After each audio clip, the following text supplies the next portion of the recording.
Hello guys, today we'll be taking a look at some of T1 Oner's Ekko gameplay. I'm very curious to see how a pro that's not like an Ekko OTP plays the champ. I'm very curious to see actually just how the mechanics are with a player like him. In general, he's of course an incredibly good mechanical player. Like his Lee Sin insane, his Viego insane, these kind of champs. So I'm sure his Ekko will be good, but yeah, we'll find out. His room page, hello. He's running the first strike room page. I think it's a solid room page. I've been playing a bunch of first strike again as well. I think it doesn't feel bad at all. And I think there are definitely scenarios where this room page is better than the electrocute one. But I think that's something I personally need to find out when each room page is better. I think in this game you could have definitely went for the electrocute setup. I think for now the theory I have is that electrocute is just better into squishy comps. Because then the absolute focus setup, it just allows you to have lethal range on enemies very quickly. So into tankier comps, where you won't have the lethal range even with electrocute, you might just want to take first strike to generate more gold. So yeah, in this game, I mean, two tanky targets, Renekton and Gragas. Although Gragas probably won't be that tanky since he's support, and the other ones are squishy. So that's why I personally, I think, would have taken electrocute here. Also, he went for Red Smite, which I think is a very sensible choice. The only CC, I mean, they do have some CC, right? They have Gnar, who provides a good amount of CC with his ult and W. They have the Yone, who can knock up a bunch of times. They have Alistar. So maybe it might not be 100% necessary. I think Green Smite would have also been pretty good here. But yeah, the Red Smite definitely a decent choice. The Taliyah jungle matchup, I think, is actually really easy. I mean, I think Taliyah jungle is not very meta at the moment. But this is a pretty recent video, so yeah, I don't know. I think in general, like, mages are probably the thing that Ekko is very good at, or not probably, they are definitely the thing that Ekko is very good at beating in the mid lane, so it's basically the same in the jungle. The only thing you really need to think about is the Taliyah E, of course, or well, that's the biggest thing you need to think about. And oftentimes the Taliyah can't really react though, if you just E on her right away. Her E has some cast animation, so if you just engage on them right away, they often won't be able to stun you with it.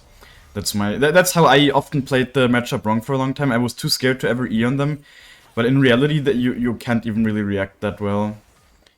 So yeah, everyone running first strike this game. Well, not everyone, the Taliyah as well though. So he's just full clearing W start at the blue.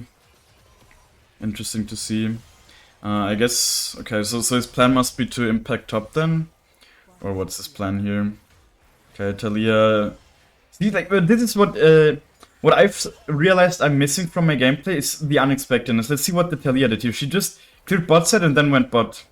Did she do the Raptors path? Let's just quickly rewind 1 second. I'll go back, of course. Right, can we even see? I guess we can't because yeah, she might have done the Raptors path. That's possible. So then it wouldn't even be that unexpected for this elo, I guess. And you can see it worked. But yeah, let's see how he gets kills here and whatever. I'm very curious. I'm not sure if Eyeball Collection is better than Sudden Impact. I think both runes are pretty good, to be honest. Someone needs to do the math on it, honestly. I guess it's just different, right? I mean, it's just different kinds that they provide. Of course, the Eyeball Collection, for example, helps with your AP scalings on W, on ult healing and that stuff. Well, the sudden impact only helps with damage, but I think the damage is pretty good generally. Okay, so the Taliyah, she didn't even go for a Dark Seal, she just went straight for the Blasting Wand. Interesting. So Oner realizes he has to give the crap up, because even though she's level 3, having the AP is definitely, it just increases the strength quite a bit. Okay, let's see. We might flash on him. This W doesn't... I mean, it provides him with the shield, I guess, but it won't ever stun. Okay, the Gragas roamed here. Might be killable? No. Oof. Okay, Alistar also here, man. This is like Korean high elo, I guess. And this is how you need to play, right? I think, or no, I know a lot of low elo players would have just played this and like auto-attacked a bunch of times and then died and then maybe would have still gotten assists. But the most value you can provide as Ekko in this situation, in the early game, is just to throw some Qs out. slow people, deal a little bit of damage, of course, and then maybe go in with your E and proc passive like he did here on the Renekton. If you play early fights like this, Ekko is not even that bad of a champ in the early game. Just make sure not to instantly die. You provide a decent amount of value if you just throw out Qs. Okay, so how much gold does he have here? He's also someone that likes buying the alternator. I think it makes a lot of sense in these kind of games, because in these Korean games they permanently fight. So having the elf is not bad. And one thing I've also realized is that I think in matchups where, well, he fucked up going over the wall. In matchups like the Kha'Zix one, for example, where it's not super unlikely that you're gonna get invaded, having the health is not a bad idea to just give you a little bit more sustain. Or like Kindred matchup is another one where it's just kind of likely that you're gonna fight. Then it's not bad, right? The passive, of course, helps against champions, so yeah, they spot Talia top. So if you see the jungle on the other side of the map, like we can see here, always try to check the Raptors or whatever if you're around there, right? Very good. Getting the Raptors here, it doesn't take a long time, even in the early game, and it's just an extra camp, which is very good. And then depending on how much info you have, you can of course even go for the Crux as well, and then maybe even into a bot gank. Okay, Kai'Sa should be dead here. I think he could have just procced the W there. And if you're looking to play like this, then the alternator does provide a decent amount of value. Again, I would love for someone to do math on it. It's like 40 AP. Like, how much clear speed are you losing, let's say? That's something I would be interested in. If you have 15 less AP. Is it a lot? I don't know. Let's say if it's 5 seconds on the full clear, is that worth the trade-off of having a little bit more power in fights? I think that might be worth, especially in higher elos where you need to impact the lanes. And then maybe even especially with the first strike, you know, I've never actually thought about that. Although I think the first strike in the early game is worthless anyways, to be honest. Doesn't really matter. If you deal extra, I don't know, 50 damage or whatever the alternator provides. Probably very negligible. Let's see what's happening here. He might just go over with the W. What? Okay, the Gragas did not expect anyone to be there. Interesting, he just hack slashed over. Okay, but I guess they also have follow-up behind the wall. Zed is around with level 6, so they catch off the Yon. He might have to give up the blue here. Yeah, probably. I mean, maybe he can just smite it away. Yeah, this is how I usually also would play these situations. Because as Ekko, you're not dying that easily. Yeah, and then you can just smite it away with a good passive proc plus smite combo. It's very hard to outsmite even in the early game. He did get stunned, but it didn't really matter. Okay, he's looking for something on bot here. Okay, he expected the Kai'Sa to ult in. I mean, we couldn't really see that she was level 6. But yeah, I don't know if I personally would have played around that. These are the kind of things that I think I'm personally just lacking with a little bit.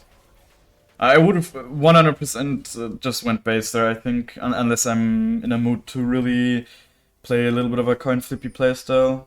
Okay, let me just skip these. This guy didn't cut the video at all or speed up. We don't need to see him walking out of base. Okay, interesting. He's just doing the Raptors, I guess, because he wants to go to Herald right away. I'm not a fan of what he did here. Just clearing like one camp. Again, these games are quite different though. Oh, close with a W. Missed his Q. Yeah, I mean that Q miss kind of saved the Zed. He might have lived no matter what. This is what I've noticed, like high-elo players, they often just move. They move so much with their team. If the Alistair wants to move here, right? I personally would want to set the pace myself here and just jungle down and then look for something. But since the Alistair is roaming, he's just playing with him.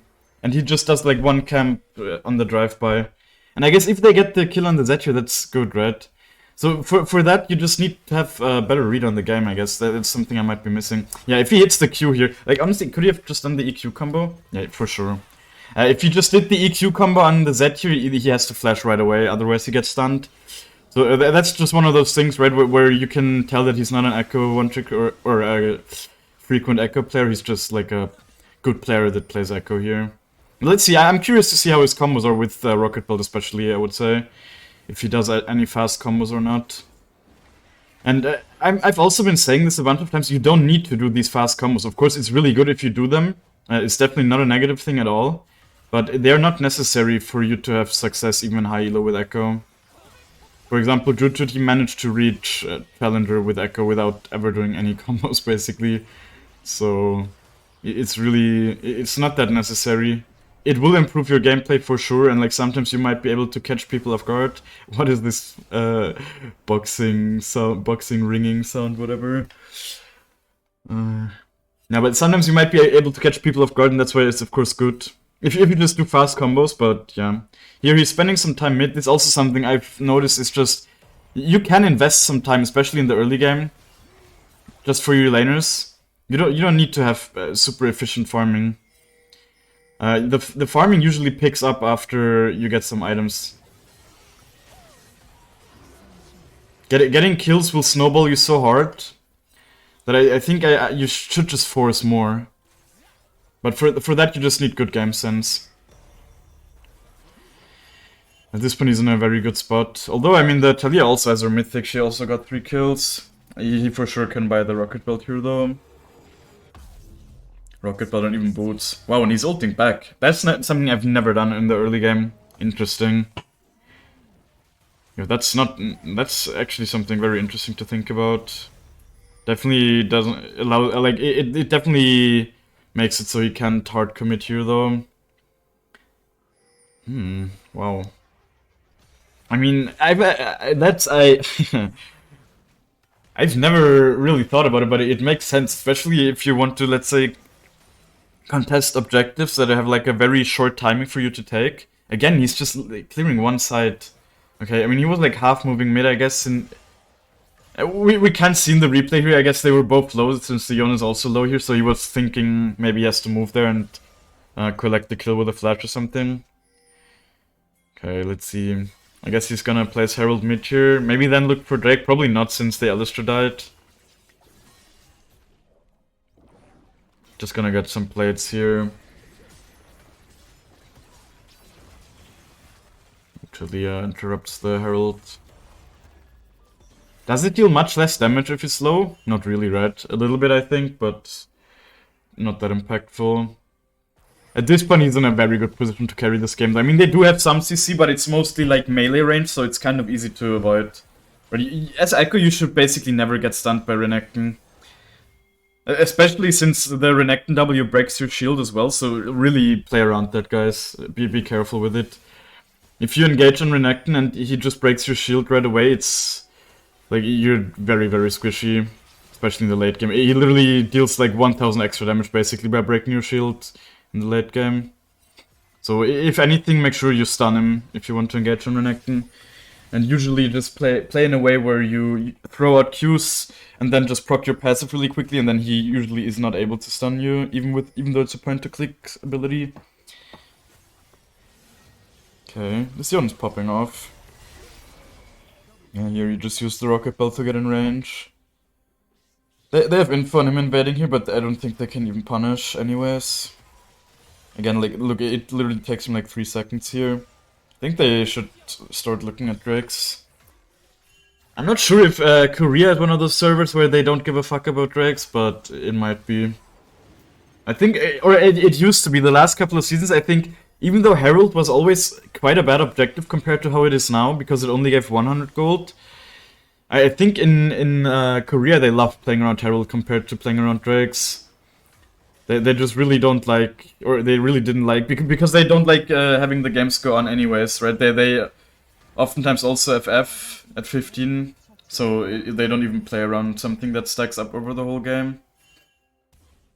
I mean, that's definitely very generalized. I'm sure they do play around Drakes every now and then, but yeah, I think definitely less than on other servers, at least less than on the EOS server. Has he done a full clear except for the first one? I don't think so. He always interrupted his clear at some point. Very interesting. He must be looking around the map and just seeing actual opportunities. I mean, he has gotten stuff done, right? He has 7 kill participations. Yeah, again, he's just not clearing his wolves. He just sees people in mid and he goes there right away. But was it the right decision here? Let's see. Like, I think in this situation it was just the wrong decision, though. And I guess that's the gambles you sometimes need to take as a jungler, and realize that this probably doesn't lose you the game, right? It wasn't optimal, but at least you took the chance. That's something I've just realized, right? Like, it's not a big problem. Okay, he lost 100 gold that he could have had for sure, but he can still get them afterwards. And from, I think I've heard after level 9 is when you get the maximum amount of XP from the camp, so after level 9 is where you should start farming a little bit more. Again, he's still just looking. I mean, in this position where he is, he should be looking to force, for sure. He has everything up. Ice actually has a shot and he might flash, yeah. Yeah, I would have also flashed for that.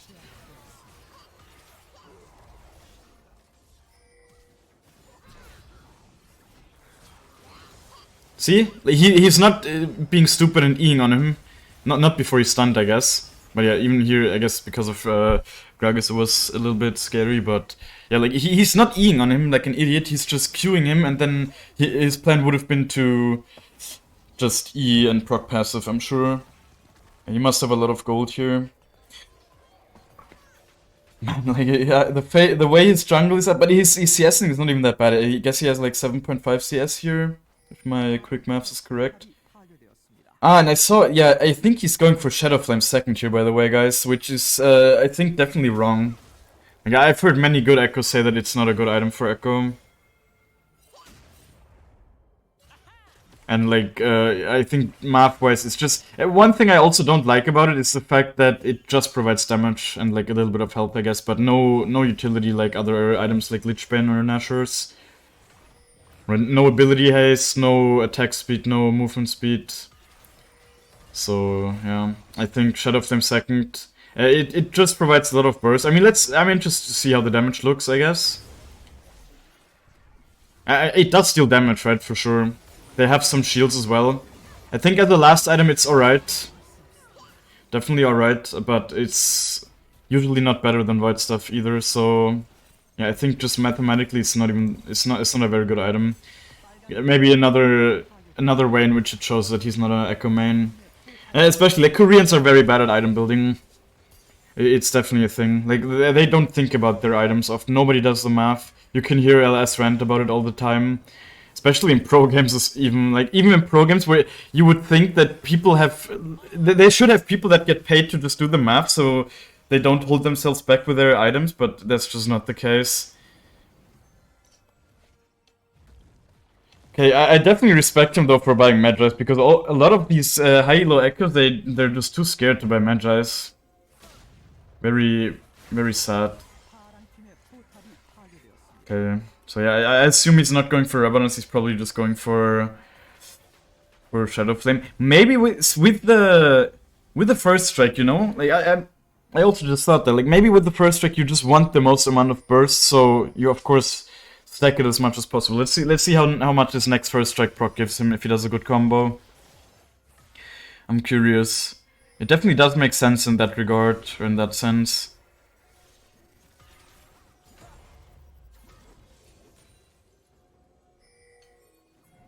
Come on, just proc it on Gragas. I guess on Gragas you can't really combo because of his E. Maybe the Zed's a little bit overextended here, he might be able to catch him. I think he will be.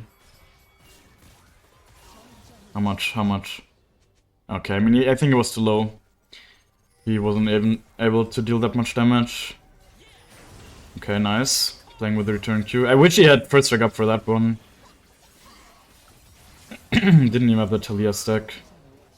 Nice at this one. I mean, he is dealing good damage, but they are also just 8k gold ahead, so I don't think it's a crazy representation. Yeah, I would have loved to see the damage on the Kai'Sa here. She's also doing well. And that's the important targets to know, right? How much damage you can deal to an ADC like that. Because they're usually your targets in the games. And Kai'Sa's also a champ. I literally see Kai'Sa every single game. Such a disgusting meta, honestly. The only two ADCs that you see frequently at the moment, or like three, let's say, is Kai'Sa, Ashe, and Xayah. Especially Xayah as a counter pick to Kai'Sa. So, yeah. Not the most enjoyable meta. On top lane, a lot of stat checker champs like Renekton and Aatrox. Huh? Oh, they just FF'd. Well then. It was a perfect game, that's the title as well. He actually did not do a single Rocket Ball combo or anything. I guess the game also just did not go on long enough for that. But yeah, very interesting to see how a player like Oner plays a champ like Ekko. I hope maybe in the future he plays a longer game that we can also review. But yeah, if you enjoyed this video, be sure to leave a like. And if you have anyone that you want me to take a look at, then be sure to leave a comment and tell me about them. I'm still looking to see a gameplay of Binky, or however he's called, but again, there's no recent gameplay, and I don't really want to look at older gameplay. I mean, I could, of course. He can still do the same combos and stuff 7 months ago than that he could do now, of course. But yeah, I'd rather take a look at more recent gameplay because of the meta, and just maybe we can learn something, right? In a 7-month-old video, we can't really learn that much about item building and stuff. So, yeah. But yeah, if you enjoyed the video, be sure to leave a like, and yeah, watch the next one. Bye.